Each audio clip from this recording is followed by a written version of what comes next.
పండుగలన్నీ మళ్ళీ బోనాల పండుగతోని స్టార్ట్ అయిపోతాయి కదా! ఆ బోనాల పండుగ వస్తుందంటే మస్తు హ్యాపీ అనిపిస్తది. ఆ రోజైతే మేము ఇంక అన్ని పనులు చేసుకొని బోనం తీసుకెళ్ళడానికైతే రెడీ అయితున్నాము. బోనం మొక్కి తీసుకెళ్ళాలి కదా! ఇంగా నా కొడుకు ఇంకా మా కోడలైతే ఫుల్‌గా మొక్కుతున్నారు దేవుడికి. ఎంతగానో ఏం మొక్కుతున్నారో ఏమో గానీ ఒక 2, 3 మినిట్స్ అట్లనే మొక్కుతూనే ఉన్నారు.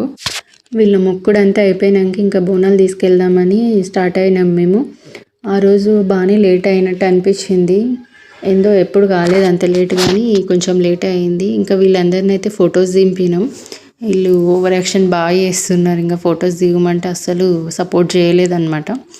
మా చిన్నికి చిట్టికి వీళ్ళకి బోనం ఎత్తుదామనేసి అట్లా ఒక ఫోటో దించుదామని ఎత్తినాం. చిన్ని అయితే ఎప్పుడు బోనం ఎత్తుకోవడానికి బాగా ఇంట్రెస్ట్ చూపిస్తుంది అసలు. దానికి ఫుల్ ఇష్టం అనమాట. మా చిట్టి ఏమో ఫస్ట్ టైం ఇంకా చిన్న ఆమె అదేమో కొంచెం భయపడతా ఉంది బోనం ఎత్తితే. నెక్స్ట్ ఇంకా టెంపుల్కి అయితే స్టార్ట్ అయినాము. మా ఇంటికి టెంపుల్ చాలా దూరం ఉంటుంది. అంటే బోనం ఎత్తుకొని అంత దూరం అయితే నడవలేరు. సో మేమైతే కార్లోనే వెళ్తాం ఎవ్రీ ఇయర్. ఫస్ట్ అయితే అక్కడ వాటర్ పోసేసి తర్వాత కొబ్బరికాయ అవి కొట్టిన తర్వాత స్టార్ట్ అవుతాం అన్నమాట.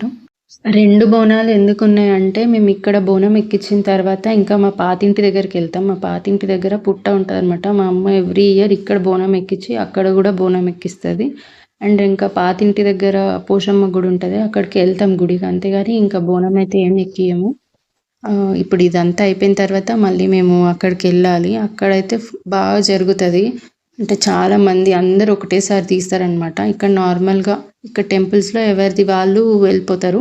కానీ అక్కడ మాత్రం అందరినీ మొత్తం అందరు కాలనీ అంతా ఒకటేసారి తీసుకొని వస్తారు. ఇది అక్కడనే అనమాట.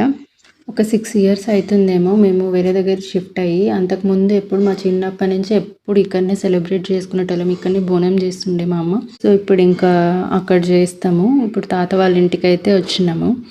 మా తాత వాళ్ళు ఒక్కళ్ళే కాదు, మా అమ్మ సైడ్ సగం ఖాందాన్ మొత్తం ఇంకా ఇక్కడనే ఉంటారు. అందరూ కనిపిస్తారనమాట. ఇంకా బోనాలు అన్నీ ఒకేసారి తీస్తారు కదా, అందరు కనిపిస్తారు. ఇంకా మేము అక్కడనే ఉంటుండే కదా, నా ఫ్రెండ్స్ కూడా చాలామంది కనిపిస్తారనమాట. వాళ్ళు వాళ్ళ అమ్మ వాళ్ళ ఇంటికి రావడం. సో వాళ్ళు అట్లా కనిపిస్తారు. లేకపోతే అందరం ఎక్కడెక్కడో ఉండేవాళ్ళం. 1 ఇయర్కి ఒకసారి అయితే ఇట్లా కనిపిస్తాము. గుడికి వెళ్ళేసి వచ్చిన తర్వాత ఇంకా అక్కడ అందరం మాట్లాడుకుంటూ ఉన్నాం అనమాట. ఇందాక అప్పటివరకు బిజీ ఉండే కదా, అప్పుడు కొంచెం ఫ్రీ అయ్యి ఇంకా అందరం మాట్లాడుకుంటున్నాం. మామ పిన్నిలు వీళ్ళందరం. ఇంకా అప్పుడే మా ఫ్రెండ్ కూడా ఒక ఆమె కనిపించింది. ఈమెను చూడకైతే చాలా ఇయర్స్ అయిపోతుంది. ఇట్లా అందరినీ కలవడం అయితే మస్తు మంచిగా అనిపించింది.